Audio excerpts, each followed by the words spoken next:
오늘 이렇게 우리가 십자가에 달려 죽으신 주님을 생각하며 성금요일로 드리는 예배입니다. 하나님께서 오늘 마음 가운데 참 이 십자가에 대한 그런 마음을 부어주셔서 도저히 견딜 수가 없어서 가까운 교회 예배당 가서 기도하고 부르짖고 이 시간 좀 철회 예배가 좀 약간 늦어졌습니다.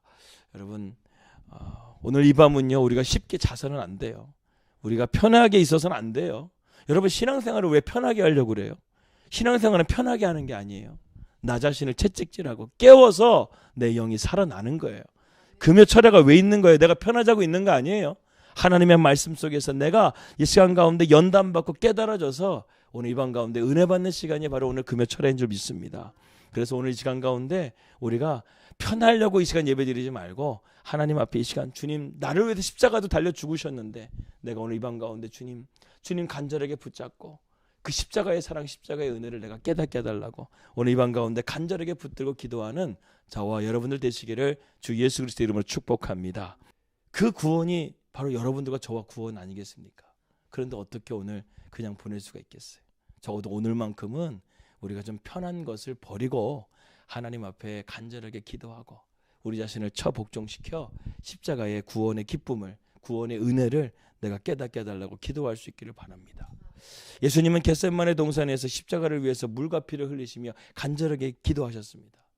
그리고 나서 가롯 유다의 배반으로 대제사장들의 무리들에게 잡혀 신문을 받으시고 조롱과 침뱉음과 폭행을 밤새 당하시고 이른 아침 빌라도의 법정에 서시고 헤롯에게 신문을 받으시고 다시금 빌라도의 법정에 서서 6월절에 제수 하나를 풀어주는 전통이 있었는데 큰 죄인인 바라바를 두고 예수님과 결정하게 되었는데 많은 사람들이 대제사장들의 군중들의 선동으로 인해서 예수를 십자가에 못 박으라고 그렇게 소리치자 민난이 날 것을 두려워해서 정치적인 인물이었던 빌라도는 결국 예수님을 채찍질하고 십자가형을 언도하게 되는 날이 바로 오늘이었습니다. 모진 채찍질과 끔찍한 십자가형을 당하신 예수님은 골고다 언덕에서 7가지의 기도를 들으시고 가상칠언이라고 그러죠. 그것을 들으시고 운명하시게 되는 것이죠. 우리는 여기서 2가지를 깨닫게 됩니다. 첫 번째는 십자가는 우리를 구원하시기 위한 하나님의 뜻이었다는 것이죠. 우리는 아담으로부터 내려온 죄로 인해서 본래부터 우리는 태어날 때부터 죄인이에요. 공의로우신 하나님은 이러한 인간을 심판하실 수밖에 없으셨다는 것입니다. 하지만 하나님의 또 하나의 속성인 긍휼의 하나님께서, 사랑의 하나님께서 우리 인간이 멸망하는 것을 그대로 지켜보실 수가 없기 때문에 그래서 하나님께서는 십자가를 통해서 당신의 의를 세우시고자 예수 그리스도를 이 땅 가운데 2000년 전에 보내시고 그분의 십자가의 죽으심을 통해서 하나님의 칭의 의를 이루셨다는 것이죠. 그래서 구원하시기 위해서는 우리를 구원하시기 위해서 예수 그리스도를 이 땅 가운데 보내시고 십자가의 죽으심과 부활하심으로 인해서 우리의 죄를 사하시고 하나님의 자녀로 역임을 받게 해주신 사건이 바로 오늘 있었던 십자가의 사건이라는 거예요. 여러분, 그렇다고 해서 우리의 죄가 단번에 죄인에서 우리가 거룩한 사람으로 금방 변화된 게 아니에요. 칭의를 통해서는 우리가 하나님의 의로서 하나님의 자녀로 칭함을 받았지만 아직 우리의 삶은요, 예수님을 닮아가는 삶에서 너무나 멀어져 있는 거예요. 한 주간의 삶을 돌이켜 봅시다. 하나님과 동행하면서 살았던 여러분들의 삶에 간증이 있나요? 주님과 함께 동행하면서 주님의 인도하심을 받으며 살았던 간증이 있나요? 성령님의 음성을 수시로 듣고 있나요? 하나님의 말씀을 날마다 보면서 그 말씀 속에 내가 살아가고 있나요? 예수님의 십자가에 달려 죽으심으로 인해서 우리가 다시금 영생 구원을 받은 우리가 그러한 삶을 살아가야 되는데 그러한 삶을 살지 못하잖아요. 거기에는 성령님의 도우심이 필요해요.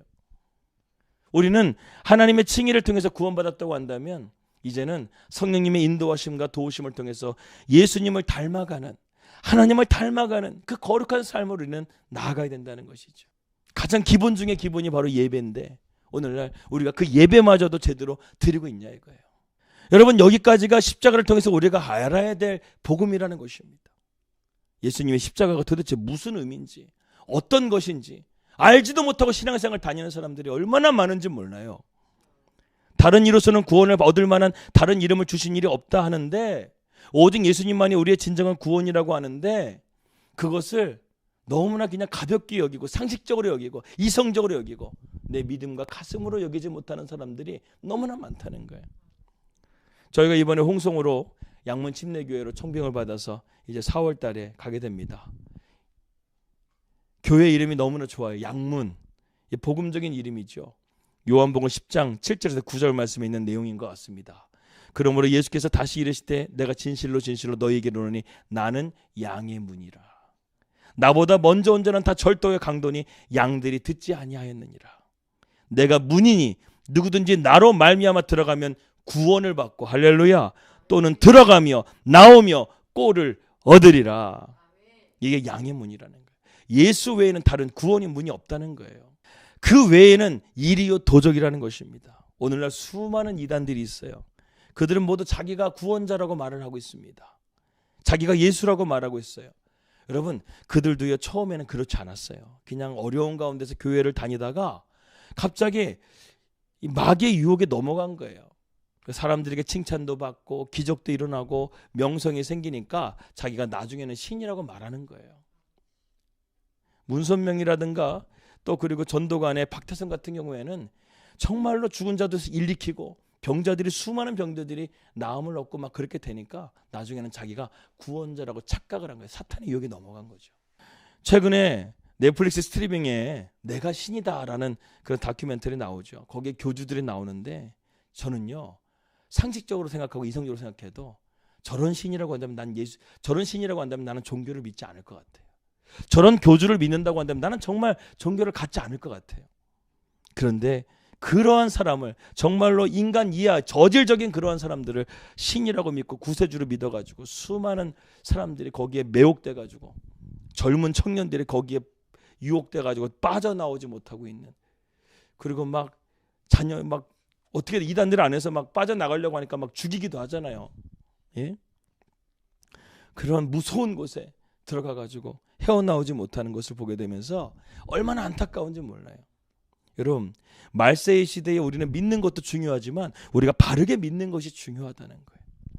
오직 복음만이 십자가만이 우리의 능력이 되는 것입니다. 다른 것은 소용이 없다는 거예요. 구원은 오직 십자가의 복음밖에 없다는 것입니다. 그 십자가의 구원을 우리에게 주시기 위해서 아니 구원뿐만 아니라 우리를 죄와 사망 그리고 저주와 질병에서 구원해 주시기 위해서 하나님께서 이 시간 하나님께서 당신의 독생자를 우리에게 보내주셔서 우리를 위해서 그러한 모든 것들 가운데 자유케 하신 하나님의 은혜를 우리는 깨달아야 된다는 것이죠. 그래서 이 시간 가운데 우리가 주님 앞에 드릴 수 있는 것은요 불평과 원망이 아니라 감사와 영광을 돌리는 예배가 되어야 된다는 것입니다. 오늘 내가 힘든 것, 남들에게 무시당했던 것, 나에게 주어진 환난이 있다 할지라도 십자가의 영광을 생각하면 우리는 새 힘을 얻고 감사하며 하나님 앞에 나가야 될 줄을 믿습니다. 오늘 말씀은요 예수님의 가상치령 가운데 마지막 기도를 드리고 있는 장면이에요. 누가는 이제 예수님의 죽음을 써내려가고 있습니다. 여러분, 성경에 보게 되면 이 마태, 마가, 누가, 요한 중에 예수님의 제자가 아닌 사람이 2명이 있습니다. 마가하고 누가예요. 저는 어렸을 때 이 공간복음을 썼던 마가하고 누가가 예수님의 제자인 줄 알았어요. 그런데 나중에 알고 보니까 제자가 아니더라고요. 누가는 어떤 사람이냐면 데오빌로라는 사람에게 예수님의 생애와 초대교회 역사를 설명하기 위해서 그는 수많은 예수의 증인들을 찾아가 그것을 기록해 가지고요 누가복음을 완성했고, 또 이 사도행전이라는 바울의 그 초대교회의 역사를 데오빌로에게 소개하기 위해서 사도행전을 썼던 사람이 바로 누가입니다. 그러니까 누가는 예수님의 제자가 아니라 초대교회의 신도였다가 바울을 따라다니면서 그렇게 하나님의 일을 하게 됐던 것이었죠. 또한 시작성경에 마가복음을 쓴 마가도 예수님의 제자가 아니었습니다. 초대교회 성도였어요. 그는 바나바의 조카였습니다. 오순절 성령 강림이 임했었을 때 어디에 다락방에 임했다고 그랬죠? 마가의 다락방. 이 마가의 집에서 오순절에 성령이 임했습니다. 여러분, 전 이런 걸 보게 되면서요 오늘날의 이 가정교회, 이 가정에서 드리는 이 가정 예배가 참 중요하다는 생각이 들어요. 교회에서 드리는 예배도 물론 중요하지만 이 가정에서 드리는 이 구역 예배, 오늘도 구역 예배가 있었지만 구역 예배라든가 그런 이 목장 모임, 셀 모임, 이거 중요합니다. 점점 갈수록 이제 가정에서 모이려고 하는 모임이 없어져 가고 있어요. 그냥 교회에서 주일날 커피숍에서 모이는 그런 모임도 중요하지만요. 이 가정에서 주시는 은혜가 특별한 은혜가 있어요. 예배를 준비하기 위해서 청소도 하고 또 그리고 음식도 준비하면서 성도들과 함께 믿음의 교제를 나누는 것이 성도들에게는 기쁨이 되어야 되는 거예요. 그래서 여러분 초대교회에서는 항상 애찬이 있었어요. 예배 드리고 나면 항상 성도들과 함께 먹고 마시고 교제하는, 그 저희가 지난주에 갔던 이 가정교회, 그 청주에 있는 사랑의 교회가 그런 교회였다니까요. 먹는 게 중요해요. 떡을 떼며 교제하면서 하나님의 은혜를 나누는 그런 시간을 하면서 이 성도들이요 너무나 하나님 은혜 가운데서 믿음으로 견고하게 세워져 가고 있다는 것이죠. 마가는 그렇게 은혜를 받으면서 바울의 1차 전도 여행 때 함께 따라가게 됩니다. 그러나 그가 구부를 가셨을 때 이 마귀가요, 이 전도와 첫 전도하게 될 때 이 강력하게 마귀가 공격을 했었나 봐요. 구부로에서요 바울과 바나바가 수리아 안덕에서 엄청난 부흥을 일으키잖아요. 두란노 서운도 만들어 가지고 막 수많은 사람들이 복음을 듣고 수리아 안디옥 교회가 막 수많은 엄청난 부흥을 일으키게 되잖아요. 그런데 구부로에 갔는데 복음을 전하는데 한 명밖에 전도를 못했어요. 바울과 바나바가 구부로에 가서 전도하는데 딱 한 명 전도했어요. 더군다나 구부로는요 바나바의 고향이었어요. 자기 고향에 갔는데도 불구하고 사람들이 그 예수의 복음을 한 명 들었어요. 그것을 보는 순간 마가의 마음이 뭔가 두려웠던 것 같아요. 야, 이거 아닌 것 같은데. 그러면서 앞으로 이 복음을 전하는 가운데서 얼마나 어려움이 있을까 하면서 이 마가는 어떻게 보게 되면은요 예루살렘에서 아주 이렇게 부유하게 자랐거든요. 고생을 안 했어요. 그렇기 때문에 마가가 이 구부로에서 이런 복음의 이 역사가 막혀지게 되는 것을 보고 마귀의 공격들이 있는 것을 보면서 두려워가지고 중간에 다시금 예루살렘으로 돌아가 버려요. 그래가지고 바울이 나중에 2차 전도 여행을 떠나게 됐었을 때 이 마가 절대 데려갈 수 없다 이렇게 얘기를 하게 됩니다. 그런데 바나바가 어떤 사람이요? 위로자, 격려자. 여러분 교회에는요 이런 위로자와 격려자가 필요해요.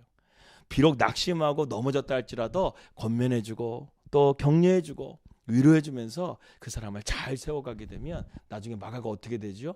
빌레몬서의 말씀 보게 되면 바울이 이 마가를 자기의 믿음의 동역자라고 소개를 해요. 그리고 디모데 후서의 말씀 보게 되면 마가를 자기에게 데려오라고 해요. 그는 나에게 유익한 사람이라고 말을 합니다. 마가가 변한 거예요. 어떻게 변했는가? 비록 넘어졌지만 위로와 격려를 통해서 바나바라는 사람을 통해서 이 마가가 다시금 세워지게 된 거예요. 그뿐만 아니라 나중에 마가는 이 마가복음이라는 기독교 아주 귀한 하나님의 말씀을 성경을 기록하는 아주 귀한 사명을 하나님께서 허락해 주신 것을 보게 됩니다. 여러분 이처럼 우리의 신앙생활이라는 것은요 넘어졌다 하더라도 다시금 하나님을 붙드는 자는 반드시 일어나게 될 줄을 믿습니다. 그 가운데 치유와 회복이 일어나게 돼서 하나님의 위대한 사명을 이루게 되는 줄 믿습니다. 오늘 예수님의 죽음에 대해서 우리가 함께 이 시간 말씀을 함께 보려고 합니다. 오늘 본문에 보게 되면요 수많은 예수님의 죽음에 대한 증인들이 나와요. 여러분 이것이 무엇을 뜻하는 것일까요? 예수님의 십자가의 죽음은 사실이었다는 거예요. 오늘날에도 예수님이 십자가의 죽음을 가지고 가연설, 예수님이 십자가에 달려 죽으신 게 아니다 이렇게 말하는 사람들이 아직도 있어요. 자유주의 신학자 진영에서. 그러나 예수님은 오늘 성경에 기록된 대로 백부장이나 여인들이나 아리마대 요셉이나 또 그리고 군병들이나 수많은 증인들이 있는 것, 이 군병들을 지금 누가가 제시하는 것처럼 예수님의 이 십자가의 죽음은 사실이었다라는 것을 우리는 알 수가 있다라는 것입니다. 그런데 오늘 이 누가복음에서 예수님의 죽으심에 대해서 좀 차이를 나타내는 하나의 장면이 있어요. 그건 무엇이냐면 성막의 휘장이 찢어졌다는 거예요. 성소의 휘장이. 오늘 45절 말씀 보게 되면 성소의 휘장이 한가운데로 찢어졌더라. 이 말씀이 다른 성경에서는 아주 가볍게 나오지만 이 말씀을 누가는 아주 구체적으로 기록을 하고 있습니다. 성소의 휘장이 한가운데로 찢어지더라. 얼마 전 저희들은 한국에 돌아와서 이 성막 박물관을 방문한 적이 있었습니다. 그곳은 성막을 실사로 볼 수 있는 곳인데 솔로몬 시대에는 그것은 이제 모세 시대의 성막이기 때문에 규모는 작은데 이 솔로몬 시대에는요 그 성막에 있었던 성전의 높이가 무려 30규빗 약 15m나 됐었다고 그래요. 높이가 천장 높이가.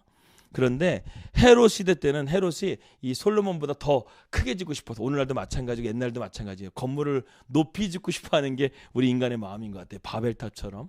헤롯은 솔로몬보다 더 높게 성전을 지어야 되겠다고 해가지고 무려 40규빗, 약 20m의 높이를 성전을 진 거예요. 그러한 성전에 이제 지성소를 만들고 했는데, 그 성막의 휘장을 얼마나 두껍게 졌냐면, 이 여러 가지 홍색실, 좌색실, 검은 그 흰색실 해가지고 이렇게 섞어가지고 엮었는데 무려 두께가요 10cm에 10cm. 휘장의 두께가 10cm라는 거예요. 인간의 힘으로는요 이 휘장을 찢을 수가 없어요. 장정 10명이 있어도 찢지 못해요. 그런데 이 두꺼운 휘장이 인간의 힘으로는 찢을 수 없는 이 휘장이 위에서부터 아래까지 쫙 찢어버린 거예요. 하나님이 찢으신 거예요. 이 성전의 휘장이 찢어진 이 사건은 구원의 역사와 관련해서 여러 가지 의미를 우리에게 주고 있습니다. 성전에서도 지성소는 하나님의 임재가 있는 곳으로 법궤가 안치된 곳이죠. 대제사장들과 대제사장들이 정결법에 의해서 대속죄일 날 1년에 딱 한 번 들어갈 수 있는 날이 바로 이 지성소에 들어가는 것입니다. 그런데 이 휘장이 찢어지게 된 거예요. 이것은 도대체 무엇을 의미하는 것일까? 십자가의 대속의 은혜로 이제는 대제사장만 하나님의 성소에 들어갈 수 있는 것이 아니라, 이제는 하나님께서 그 성소를 찢으심을 통해서 우리 누구나가 하나님의 성소로 나아갈 수 있는, 하나님을 예비하고 하나님을 대면하고 하나님을 만날 수 있는 그러한 하나님의 자녀가 되었다는 것을 의미하는 것입니다. 이것은 단순하게 유대인뿐만 아니라 이방인들에게도 하나님께서 구원의 복음을 열어주신 거라는 거예요. 성전의 휘장이 찢어짐을 통해서 이제는 더 이상 성전이라는 기능이 파괴되어 버렸어요. 여러분 예루살렘에 가보세요. 지금 성전이 있어요? 성전 없어요. AD 70년에 로마의 장군 티투스에 의해서 철저하게 예루살렘 성전은 부서져 버렸습니다. 통곡의 벽이라고 해서 그 성전을 받치고 있었던 그 기둥벽이 남아있을 뿐이라는 거예요. 그런데 오늘날에도 이 목사님들이 자꾸만 예배당을 성전으로 말하는 사람들이 있는데 잘못된 거예요. 성전이 아니에요. 성전은 하나님이 거하시는 내 안이 성전이라고 그랬어요. 바울은 예수님의 십자가의 죽음 이후에 우리가 하나님의 성전이라고 말했고, 그렇기 때문에 우리 자신이 하나님의 성전인 것을 알고 거룩한 삶을 살라고 우리에게 말씀하고 있습니다. 십자가의 사건은 우리에게 구원의 유일한 분이 하나님이신 것을, 예수 그리스도이신 것을 우리에게 선포해 주고 있습니다. 여러분 세상에는 많은 종교가 있어요. 그들 나름대로의 구원의 길이 있다고 말하지만 오직 구원은 누구밖에 없다는 거예요? 예수 그리스도밖에 없다는 것입니다. 자유주의 신학자들은 다른 종교에도 구원이 있다고 말을 합니다. 그들을 인정해 줘야 된다고 말을 합니다. 이것이 바로 기독교가 병들어가고 있다는 증거라는 거예요. 미국 바이든 대통령 취임식 때 이 목사나 카톨릭 대표들이 나와가지고요 예수님의 이름으로 기도를 마치질 않더라고요. 모든 종교의 이름으로 기도하고, 또 어떤 목사는 에이맨이라고 하는데 나중에는 에이워먼이라고 불러요. 이 맨이라는 단어 자체도 성차별이라고 해서 에이맨, 에이워먼. 정말 말도 안 되는 촌극이 지금 벌어지고 있어요. 미국 사회에서. 그러니까 미국이 저렇게 지금 흔들리고 있는 거죠. 바이든이 됐든 트럼프가 됐든 미국은요 지금 이 영적인 것을 회복하지 못하면 미국 끝납니다. 로마의 제국이 무너지지 않을 것 같던 로마 제국이 그렇게 순식간에 무너져 버렸다니까요. 미국도요 하나님 떠나고 나게 되면 망하는 거예요. 이제는 우리가 예수 그리스도의 죽음으로 인해서 대속의 제사가 되어서 예수를 통해서만 하나님을 만나고, 예수를 통해서 우리가 대속의 은혜를 얻게 되는 것이죠. 하나님은 휘장을 찢으시고 지성소와 성전 밖으로 나오셨어요. 이제 성전은 그 기능을 상실해 버렸어요. 솔직히 예루살렘은 이미 하나님의 성전으로서 기능이 상실한 상황이었습니다. 그래서 예수님이요 십자가에 달려 돌아가시기 일주일 전부터 성전에 들어가셨는데 거기서 주무시지를 않아요. 말씀만 전하시고 그 성전에서 나오셔가지고 감난산에 가셔서 기도하시고 베단이나 벳세다에 가셔서 거기 계셨다니까요. 예수님이 머물 수 없는 성전이라니까요. 저는 이 장면도 상당히 깊이 묵상하게 됩니다. 예수님이 예루살렘 성전에 있지를 못하시는 거예요. 주무시지를 못하는 거예요. 내 집은 만민이 기도하는 집이라고 하는데 왜 감난산에 가셔서 기도하셨을까요? 더 이상 예루살렘 성전은 기도하는 성전이 아니었다는 거예요. 그 기능을 상실해버린 성전이라는 거예요. 여러분, 그 구역에 나오는 휘장은요, 하나님께서 성막 가운데 쓰신 휘장은 하늘의 궁창을 상징하는 거예요. 따라서 휘장이 찢어진 사건은 하늘에 감춰진 진리가, 하나님 안에 감춰진 진리가 계시된 것을 의미하는 거예요. 열려진 것을 말하는 거예요. 그분이 누구라는 거예요? 예수 그리스도라는 거예요. 예수는 그리스도요. 예수는 하나님의 아들이신 것을 휘장이 찢어짐을 통해서 만민에게 복음이 증거되기 시작하게 된다는 것입니다. 그래서 우리의 지상 명령이 무엇이죠? 너희는 가서 모든 족속으로 제자를 삼아 아버지와 아들과 성령의 이름으로 침례를 주고 내가 너희에게 분부한 모든 것을 가르쳐 지키게 하라. 볼지어다 내가 세상 끝날까지 내가 너희와 함께하게. 이게 지상 명령이에요. 지상 명령. 오늘 그런 가운데서 이제 예수님께서 휘장이 찢어진 가운데 46절에 예수님께서 마지막 숨을 거두시는 장면이 나오게 됩니다. 예수께서 큰 소리로 불러 이르시되 아버지 내 영혼을 아버지 손에 부탁하나이다 하고 이 말씀을 하신 후에 개역개정은 이렇게 말합니다. 숨지시니라. 숨이 멈췄다는 거예요. 예수님의 가상칠언의 마지막 말씀입니다. 여러분 모든 사람은 다 죽어요. 저와 여러분들 제가 예언합니다. 여러분들은 분명하게 죽어요. 저도 죽어요. 여기서 예수님도 죽음을 경험하시는 것을 누가는 분명하게 기록합니다. 누가는 의사잖아요. 예수님이 죽는 것을요 정말 의사처럼 표현합니다. 숨을 거두셨다는 거예요. 숨이 멈췄다는 거예요. 저는요 예전에 아버지가 병원에서 계셨을 때 폐암으로 돌아가셨는데 그 마지막 날 밤에 어머니랑 저랑 아버지를 이렇게 운명하는 걸 지켜봤어요. 사람이 죽게 되니까요 이 발끝 때부터 시꺼매지더라고요. 피가 안 통하니까 몸이 차가워지기 시작해요. 그래서 계속 주물렀죠. 그랬더니 점점 갈수록 다리가 시꺼매지면서 이 배까지 올라왔어요. 근데 여러분 죽은 사람을 주물르니까 산 사람이 죽겠다라는 거예요. 그냥 기가 빨려요. 그냥 진짜 주물르는데. 그래서 어머니랑 저랑 교대로 막 주물르는데 나중에는 하도 지쳐가지고 어머니랑 저랑 자버렸어요. 근데 아버지가 폐암이시라 숨을 얼마나 거칠게 쓰신, 저는 폐암으로 돌아가시는 분이 제일 고통스러운 것 같아. 마지막까지 숨을 제대로 쉬지 못하고 돌아가시는 거예요. 그러다가 저희가 나중에 아버지가 돌아가실 때 딱쯤 되니까요 하나님이 은혜 주셔서 아버지가 편안하게 숨을 쉬시더라는 거예요. 이렇게 하다가 아버지가 멈추시는 거예요. 숨이 멈추시는 거예요. 귀에다가 아버지 코에다가 귀를 대보니까요 숨이 안 소리 안 들려요. 그렇게 거칠게 방금 전까지만 숨을 쉬었던 그 아버지의 숨이요 가슴이 멈춰버리고 몸이 정지돼 버렸어요. 이게 죽음이구나. 저는 그걸 깨달았어요. 예수님도 숨이 멎으셨어요. 모든 육체가 정지돼 버렸어요. 이것이 무엇을 의미하냐면 여러분 예수님께서는요 인간의 육신을 가진 성육신하신 하나님의 아들이었다는 것을 말하는 거예요. 죄는 없으시지만 예수님은 인간의 몸을 그대로 입고 오셔서 우리 인간에 당하시는 모든 고통과 아픔을 다 당하시고 십자가에 달려 심장이 멈춰서 숨을 거두신 거예요. 어떤 학자들은 예수님이 인간의 몸을 잠시 빌렸다가 십자가를 지실 때 빠져나갔다는 이런 가연설을 주장하는 사람들도 있지만 그거는 말도 안 되는 소리예요. 중세시대에는 예수님의 인성에 대한 문제를 가지고 수많은 논쟁들이 있었습니다. 그분이 정말 성육신하신 분이시냐. 그런데 성경 말씀을 보세요. 누가의 기록을 보세요. 숨이 멈추셨다고 하고 있잖아요. 우리와 똑같이 예수님도 숨이 멎으셔서 돌아가셨다니까요. 그분이 십자가에 묘수를 부려서 이 고난의 잔을 피해가지 않으셨다고 말하는 사람들도 있는데 그렇지 않다는 거예요. 그래서 우리의 아픔과 고통과 슬픔, 죽음을요 예수님은 다 아시고 계세요. 그렇기 때문에 여러분 너희 염려를 다 주께 맡겨버리라. 오늘 예수님은 어떻게 합니까? 뭐라고요? 아버지여 내 영혼을 누구에게 맡겨요? 아버지께 맡기는 거예요. 여러분 이것이 우리에게 필요한 거예요. 믿음은 뭐예요? 하나님께 온전한 신뢰를 가지고 맡기는 거예요. 오늘 이 시간 금요 철야까지 나왔다고 한다면 우리 다른 것이 없어요. 하나님께 맡기고 기도하는 거예요. 그러면 하나님께서 놀라운 역사를 일으켜 주실 것을 믿습니다. 시편 31편 5절 말씀 보니까 내가 나의 영을 주의 손에 부탁하나이다. 진리의 하나님 여호와여 나를 속량하셨나이다. 지금 예수님이 이 말씀을 그대로 지금 하시면서 운명하신 거예요. 여러분, 예수님이 놀랍지 않습니까? 그 십자가의 극심한 고통 가운데서도 하나님의 말씀으로 기도하고 계세요.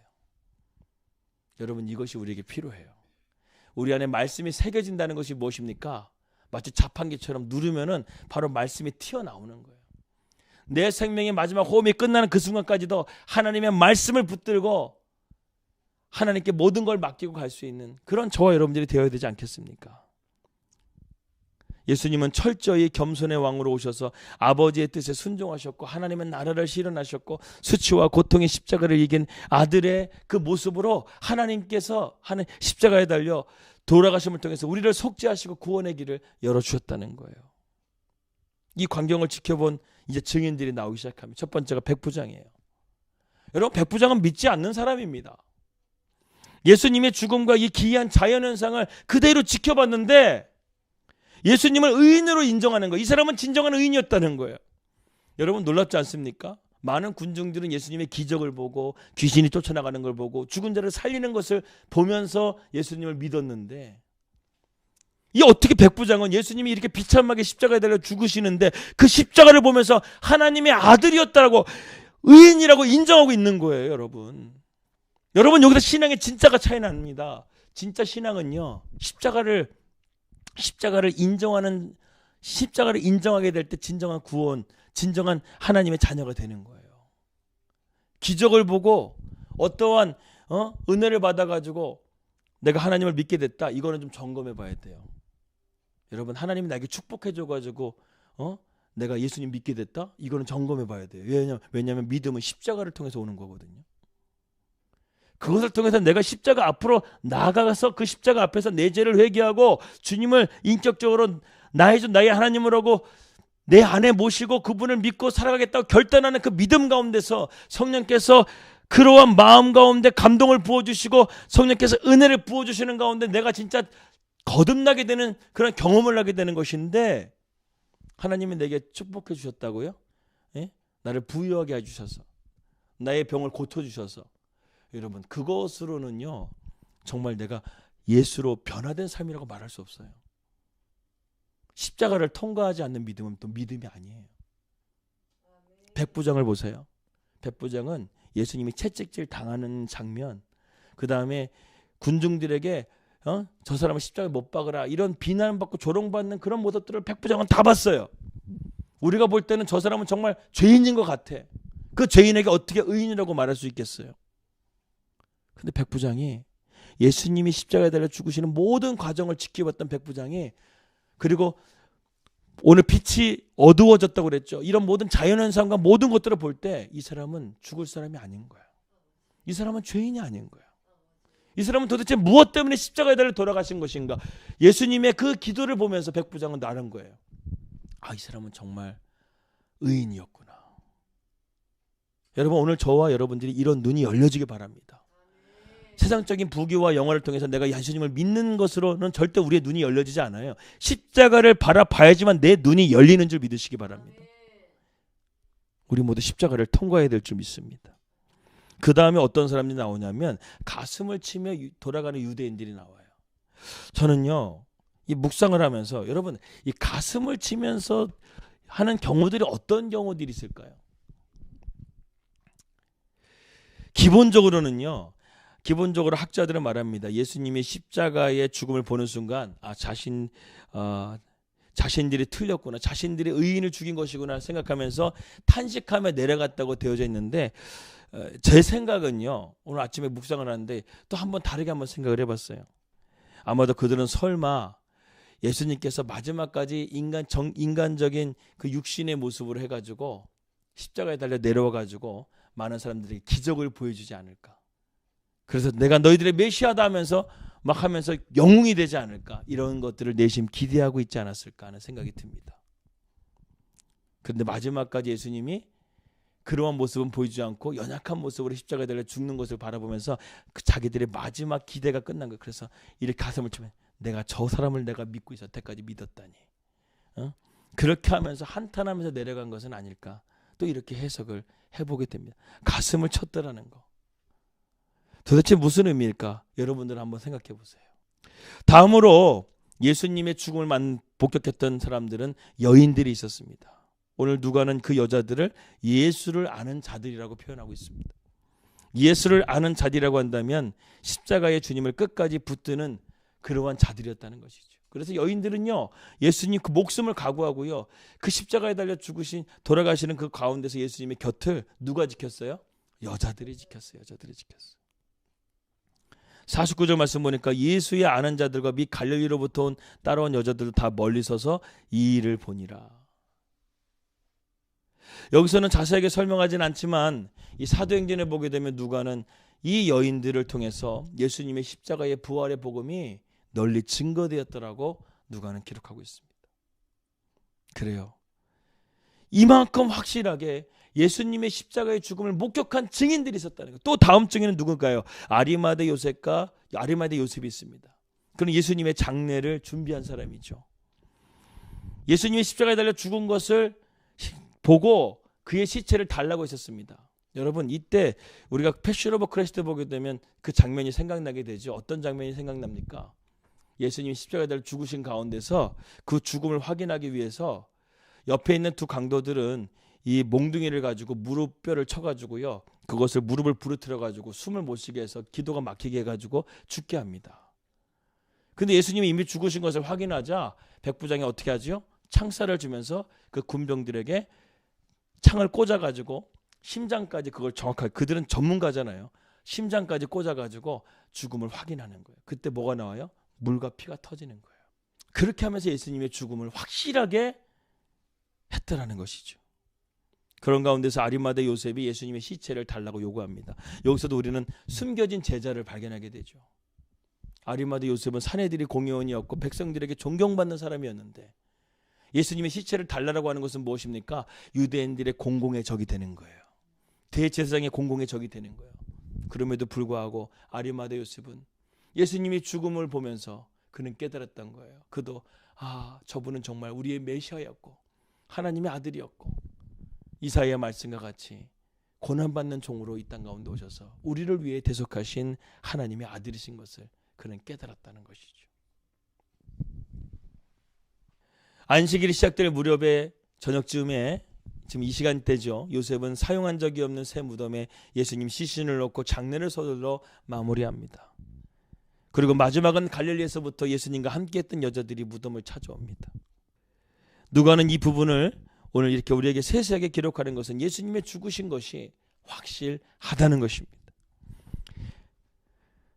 고린도전서 15장 4절 말씀에도 바울은 이렇게 말합니다. 내가 받은 것을 먼저 너에게 전하였느니 이는 성경대로 그리스도께서 우리 죄를 위하여 죽으시고 장사 지낸 바 되셨다가 성경대로 사흘 만에 다시 살아나사 게바에게 보이시고 후에 12 제자에게와 그 후에 500의 형제에게 일시에 보이셨나니 그 중에 지금까지 대다수는 살아있고 어떤 사람은 잠들었으며 그 후에 야고보에게 보이셨으며 그 후에 모든 사도에게와 맨 나중에 만삭되지 못하여 난자 같은 내게도 보이셨느니라.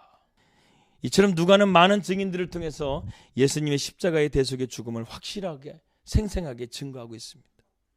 여기서 오늘 우리가 적용할 수 있는 것이 무엇일까요? 제가 아까도 말씀드렸다시피 신앙이라는 것은 모든 것을 하나님께 맡길 수 있어야 한다는 것입니다. 심지어 죽음까지도 오늘 예수님이 자기의 죽음을 하나님 아버지께 맡기는 것처럼 믿음의 삶이라는 것은 자신의 영혼과 삶을 하나님께 맡기는 것을 의미한다는 것이죠. 우리의 삶의 걱정거리나 염려뿐만 아니라 죽음까지도 모두 하나님께 우리는 위탁드려야 된다는 것입니다. 하나님의 사랑의 금고에 다 맡기시길 바랍니다. 염려는 하나님을 믿지 않는 무신론적인 사고예요. 염려하는 것은 하나님의 존재하지 않는다고 여기며 사는 것입니다. 그러므로 염려는 곧 불신앙이에요. 염려하지 마세요. 걱정하지 마세요. 이런 불신앙을 깨뜨리는 방법은 모두 우리가 하나님 앞에 이 시간 주님께 모든 것을 맡깁니다. 내 영혼도 내 생명도 내 삶의 모든 문제도 하나님께 맡깁니다. 그럴 때 하나님께서는 우리를 위해서 놀라우신 은혜를 베풀어 주실 것을 믿습니다. 여러분, 사람들은 죽음을 누구나 두려워합니다. 그러나 우리의 모든 것을 주님께 맡기는 훈련을 거듭하게 되면 우리는 죽음도 두려워하지 않게 된다는 것이죠. 바울이 그렇지 않습니까? 사도행전 20장 24절 말씀, 나의 달려갈 길과 주 예수께 받은 사명, 그 사명을 완주하기 위해서는 나의 생명을 조금도 귀한 것으로 여기지 않겠노라. 지금 예루살렘에 가게 되면 환난과 핍박이 있고 너를 잡아서 죽일 수도 있는 상황인데도 불구하고 바울은요, 그 길이요 두려운 게 아니에요. 이 고백을 보면 누가 두렵다고 바울을 보겠습니까? 지금 기쁨으로 그 길을 가는 거예요. 자기가 죽으러 가는데도 불구하고 기쁨으로 가는 거예요. 오늘 저희 집에 저희 어머니 교회 이제 목사님께 오셔서 정말 고마우신 목사님이시죠. 그 목사님이 오셔서 신방을 드려주시는데 제가 녹화도 했어요. 녹화도 했는데 신방하면서요 저희들에게 이렇게 말씀하셨어요. 박 목사님 축복의 길이 아니야. 박 목사님 이제 홍성에 내려가는데 그 길은 십자가의 길이야. 고난의 길이야. 눈물의 길이야. 그러면서 비유를 해주시는 너무 재밌는 비유를 해주시더라고요. 박 목사님, 홍성에서 서울역에서 홍성 가는 기차가 있잖아. 서울에서 홍성 가는 기차가 있다고 생각하면서 이렇게 생각하면 돼. 서울에 시작해가지고 한 정거장씩 홍성과 가까워지는 거라고. 무슨 말인지 아시겠습니까? 가자마자 내가 홍성에 있다고 생각하지 마. 홍성에 있는 교회를 알고 그 교회가 정말 목사님의 마음, 목사님과 가까워지고 목사님 가슴에 들어오기까지는 과정들이 필요하다는 거예요. 근데 그 과정이 쉬운 길이 아니라는 거예요. 서울에서 영등포, 영등포에서 수원, 수원에서 안양 하면서 한 정거장씩 가는데 그 과정들이 쉬운 길이 아니라는 거예요. 십자가의 길이라는 거예요. 그러나 그 길을 기쁨으로 가. 영광의 면류관이 있을 거야. 이렇게 말씀하셨습니다. 여러분 그래요. 하나님께 모든 것을 맡기고 내 생명을 다하는 그날까지 하나님께 주신 사명을 우리가 믿음으로 완주할 수 있다고 한다면 그 십자가가 우리에게는 저주의 상징이 아니라 주님 앞에 섰을 때 하나님 아버지의 영광이 되는 영광의 면류관이 될 줄을 믿습니다. 주님의 마지막 기도는 우리가 매일같이 드려야 될 기도인 줄 믿습니다. 아버지, 내 영혼을 오늘도 주님께 맡깁니다. 주님, 내 삶을 주님께 맡깁니다. 이것이 바로 믿음의 기도예요. 모든 것을 주님께 맡길 때 주님이 모든 것을 이루실 것을 믿고 기도하세요. 오늘도 주님을 사랑하심을 통해서 주님을 온전히 신뢰하는 우리 사랑하는 저와 여러분들이 되시기를 주님의 이름으로 기도합니다. 저희가 이제 4월달에 양문 침례교회로 부임을 하게 됩니다. 우리 배대장만 식구들 기도 많이 해주십시오. 축복의 길이 아니라 십자가의 길입니다. 하나님 앞에 엎드리고 기도함을 통해서 서울역에서 홍성까지 가는 그 기차가 도달하기까지 그 믿음의 길을 끝까지 완주할 수 있도록 여러분 기도해 주시기를 바라고, 저도 우리 배대장만 식구들을 위해서 계속해서 기도하며 나아가도록 하겠습니다. 오늘 이 밤에 여러분 편안하게 쉬시려고 하지 마시고 예수님이 주신 십자가를 생각하면서 적어도 우리 하나님 앞에 기도하고 잠들 수 있는 그런 오늘 이 밤이 되기를 축복합니다. 이 시간 우리 함께 주여 한번 3번 크게 외치고 기도하면서요, 함께 주님의 그 십자가의 은혜를 생각하면서 우리가 기도하기 원합니다. 주님의 그 십자가가 나의 십자가요, 그리고 내 영광의 십자가가 될 수 있도록 하나님 함께 해주시고 아버지께 모든 것을 믿음으로 맡길 수 있는 믿음의 삶으로 하나님 나를 인도하여 달라고, 하나님 붙들어 달라고 우리 주여 3번 통성으로 부르짖고 기도한 다음에 마치도록 하겠습니다. 주여 주여 주여. 할렐루야. 아버지 하나님 은혜를 감사합니다. 주님, 오늘도 우리 가운데 함께 해주셔서 십자가에 주신 달리신 주님의 은혜를 우리가 생각하며 나아갑니다. 주님, 너무나 연약하고 부족한 우리들을, 너무나 죄 많은 우리들을 살리시기 위해서 십자가에 달려 죽으신 그 예수님의 사랑과 예수님의 은혜를 생각합니다. 아버지, 시간 가운데 그 부활의 은혜를 통해서, 십자가의 은혜를 통해서 우리의 마음이 새롭게 변화되게 하여 주시고 하나님의 성령으로 우리가 새로워지는 오늘 이 밤이 될 수 있도록 하나님 역사하여 주시옵소서. 주시옵소서. 아버지 하나님, 아버지께 나의 모든 것을 온전하게 맡겨드립니다. 내 영혼을 온전히 아버지께 맡겨드립니다. 하나님, 그러한 믿음의 삶이 되게 하여 주시옵소서. 십자가를 아버지 하나님 부인하는 삶이 아니라 십자가를 인정하고 십자가를 짐을 통해서 십자가의 영광으로 나아갈 수 있는 우리 믿음의 삶이 될 수 있도록 하나님이여 역사하여 주시옵소서. 그 십자가의 은혜를 통하여 내 삶이 변화되게 하시고, 그 십자가의 은혜를 통해서 내 삶이 예수의 삶을 재현해내고 경험하고 보고 듣는 나의 삶이 될 수 있도록 하나님 인도하여 주시기를 원합니다.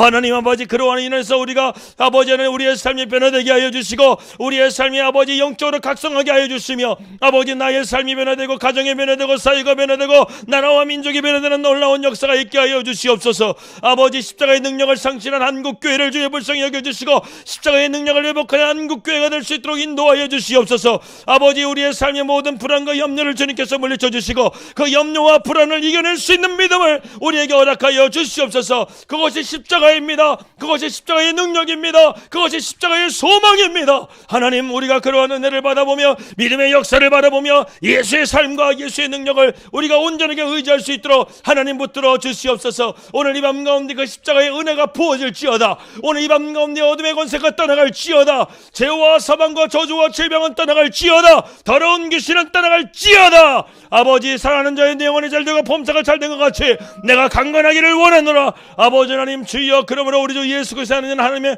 자녀에게는 아버지 결코 정죄함이 없는 이는 그리스도 예수 안에서 생명의 성령의 법의 죄와 사함의 너를 해방하였느니라. 아멘. 주여 하나님, 오늘 그 십자가의 은혜가, 십자가의 사랑이 오늘도 내 삶 가운데 역사하고 그 은혜가 내 죄 내 안에 충만하게 임하고 성령의 역사하심을 통해서 내 삶이 변화되는 오늘 이 밤이 될 수 있도록 하나님 역사해 주시고 인도하여 주시옵소서. 그러한 밤이 되게 하소서. 성령의 불이 임하는 밤이 되게 하소서. 성령의 은혜가 임하는 밤이 되게 하소서. 십자가의 감격을 회복하는 밤이 되게 하소서. 은혜가 회복되는 밤이 되게 하소서. 아버지 하나님, 주여, 그러한 은혜가 우리 가운데 임할지어다. 아버지 하나님, 역사하여 주시옵소서. 역사하여 주시옵소서. 우리의 믿음을 온전하게 주님께 맡기며 믿음의 주 온전케 하시는 예수를 바라보며 살아가는 믿음의 삶이 될 수 있도록 하나님 인도하여 주시옵소서. 할렐루야. 아버지 하나님, 감사합니다. 오늘 예수님의 마지막 기도를 통해서 우리가 깨닫습니다. 주님은 우리를 위해서 모든 것을 주셨다는 거예요. 모든 것을 아버지 하나님 아버지 물과 피를 흘리시고 죽기까지 우리를 위해서 헌신하시고 섬기셨다는 것을 우리가 깨닫습니다. 하나님, 우리가 그러한 주님의 사랑을 깨닫게 하소서. 머리로서가 아니라 가슴으로 깨닫게 하시고, 하나님, 그것을 통해서 내 안에 하나님의 은혜의 강물이 차고 넘치게 하시고 성령이 차고 넘치게 하시고 하나님의 삶, 예수님을 닮아가는 우리의 삶이 될 수 있도록 인도하여 주시옵소서. 우리는 그동안 십자가를 부인하는 삶을 살았습니다. 십자가를 인정하지 않는 삶을 살았습니다. 이제는 회개하고 우리가 돌이켜 하나님을 온전하게 만나고 주님의 뜻하신 가운데 나갈 수 있는 믿음의 삶을 살아갈 수 있도록 하나님 역사하여 주시옵소서. 이제는 아버지, 십자가의 능력을 가지고 세상 가운데 굴하지 아니하고 강하고 담대한 믿음을 가지고 하나님의 말씀 가운데 살아갈 수 있는 우리 사랑하는 배대가족들 다 될 수 있도록 하나님 역사하시고 인도하여 주시옵소서. 모든 것을 주님께 맡기길 원합니다. 나의 영혼을 주님께 맡기길 원합니다. 나의 삶을 온전히 주님께 맡기는 믿음의 삶을 살게 하시고 믿음의 주에 온전케 하시는 예수를 바라보며 담대하게 나아가는 우리 사랑하는 배대가족들 될 수 있도록 인도하여 주시옵소서. 오늘 십자가의 능력을 통해서, 십자가의 아버지 구원을 통해서 우리 안에 있는 죄와 사망과 저주와 질병은 떠나갈지어다. 더러운 귀신은 떠나갈지어다. 모든 막혀진 문제들은 다 뚫릴지어다. 하나님의 은혜가 오늘 이 자리 가운데 임할 줄 믿습니다. 오늘 이 밤 가운데 기도하게 하시고 주님을 만나고 경험하는 오늘 이 밤이 될 수 있도록 하나님 역사하여 주시옵소서. 감사드리며 이 모든 말씀 예수님의 이름으로 기도하였습니다. 아멘.